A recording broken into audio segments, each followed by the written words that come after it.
Guys আমি আছি এখন গাছের উপরে, সরি এই যে কি বলে এইটার উপরে কেন উঠছি, কারণ হচ্ছে আমি এখানে মানে এই যে কি বলে এই জালিটা দেখার জন্য উপরে উঠছিলাম। মাশাল্লাহ, সবাই মাশাল্লাহ বলবেন।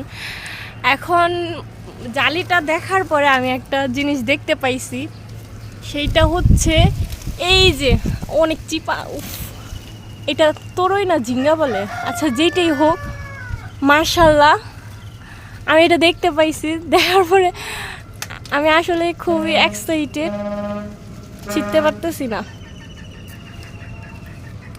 ব্লেড ছাড়া ছিঁড়া যাইব।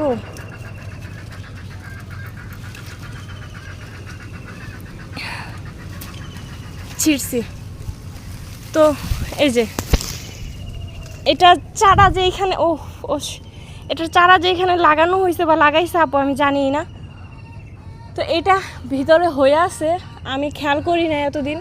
মানে আমি যদি এখানে না আসতাম এই জালিটা দেখার জন্য, আমি হয়তো বা এটা দেখতে পারতাম না বা ছিঁড়তেও পারতাম না, বাড়তি হয়ে যেত।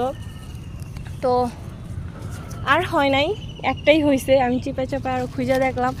তো আম গাছের মধ্যে এরকম ঝাপটায় রয়েছে না, বোঝা যায় না ভিতরে। যাই হোক, আমার মনে হয় আমার একবেলার তরকারিটা হয়ে যাবে, যেহেতু আমি একা মানুষ।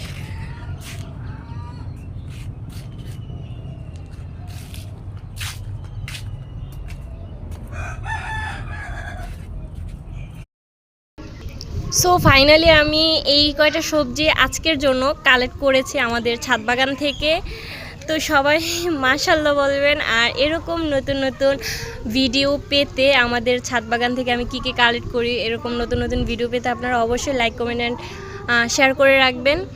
অবশ্যই আপনারা সাপোর্ট করবেন বেশি বেশি করে আমাকে। আল্লাহ হাফিজ, আসসালামু আলাইকুম।